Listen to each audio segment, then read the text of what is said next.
झुंझुनू में बीते 17 दिनों में बढ़े प्रदूषण के ग्राफ में सोमवार को ही बरसात के बाद अब थोड़ी गिरावट होने लगी है। आज सुबह एयर क्वालिटी इंडेक्स 120 दर्ज किया गया। बदले मौसम के बाद हुई बरसात से प्रदूषण का ग्राफ भी घटने लगा है। कल एयर क्वालिटी इंडेक्स 246 था, जो आज घटकर 120 दर्ज किया गया है। लगातार घट रहे प्रदूषण के ग्राफ से एक बार फिर जिले की आबो हवा में सुधार होने लगा है। बढ़े प्रदूषण के कारण परेशानियों का सामना कर रहे बुजुर्गों और अस्थमा रोगियों को भी आबो हवा में सुधार होने से परेशानियों से निजात मिलेगी। वायु प्रदूषण घटने के साथ ही आसमान में स्मॉग भी अब कम होने लगा है।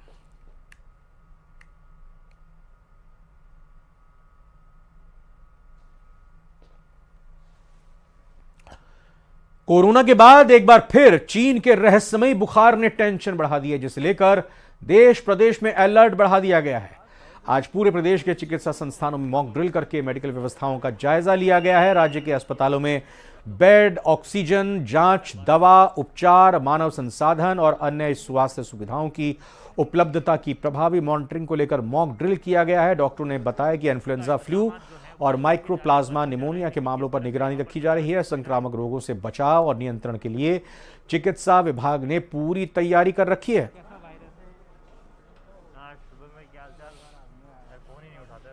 जो लक्षण होते हैं शुरुआत में बुखार, खांसी, जुकाम के साथ लक्षण शुरुआत होते हैं। तेज बुखार कई दिनों तक चलता रहता है, बाद में सांस लेने में तकलीफ आना स्टार्ट हो जाती है। कॉम्प्लिकेटेड होने पर दूसरे अंगों पर भी प्रभाव पड़ना चालू है। इस टाइम जो बुखार है, WHO ने भी ये बात बोली है कि जो अभी एडिनो वायरस, राइनो या फिर RSV वायरस है, जो नॉर्मली इन दिनों में होता है वही है, बस उसका सर्ज एकदम से ज़्यादा हुआ है। तो इन खबरों के जरिए आप अंदाज़ा लगा सकते हैं कि कैसे स्वास्थ्य विभाग पूरी मुस्तैदी के साथ मॉक ड्रिल करता हुआ देखा गया। चूंकि कोरोना के बाद एक बार फिर चीन के रहस्यमय बुखार को लेकर अब टेंशन तो बढ़ ही रही है, लेकिन साथ ही साथ तैयारियों में भी इजाफा इस लिहाज से किया जा रहा है कि हम कितने तैयार हैं।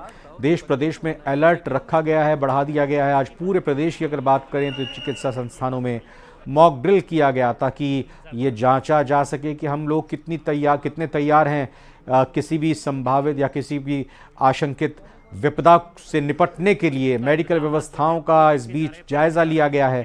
राज्य में जितने भी अस्पताल हैं वहाँ के बिस्तरों यानी जो बेड्स हैं, इसके अलावा ऑक्सीजन की व्यवस्था, जांच जो होती है पैथोलॉजी लैब्स में, उसको लेकर पूरी चीज़ों को टेस्ट किया गया। वहीं साथ ही साथ दवाइयों का भी आकलन किया गया।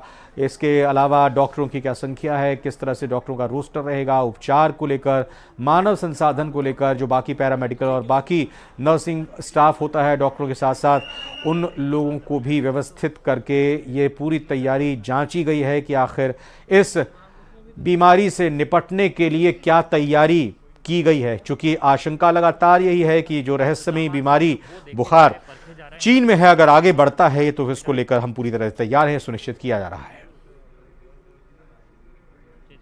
चीन में फैल रहे रहस्यमयी बुखार के बाद में केंद्र सरकार ने एडवाइजरी जारी कर राज्यों को सतर्कता बरतने के निर्देश दिए हैं और इसी पर राज्य सरकार ने सभी चिकित्सा संस्थानों को, अस्पतालों को खास तौर पर कहा है कि अपने यहाँ पर व्यवस्थाएं दुरुस्त रखें और मॉक ड्रिल करके तमाम जो व्यवस्थाएं हैं उनका निरीक्षण जरूर करें। इस समय मैं जयपुर के SMS हॉस्पिटल पे हूँ, जहाँ पर कि आप ऑक्सीजन प्लांट की तस्वीरें देख रहे हैं। SMS हॉस्पिटल के जो सुप्रिटेंडेंट अचल शर्मा, डॉक्टर अचल शर्मा और तमाम जो डॉक्टर्स की टीम है वो इस समय में यहाँ पर इन व्यवस्थाओं का निरीक्षण करने के लिए पहुंची हुई है।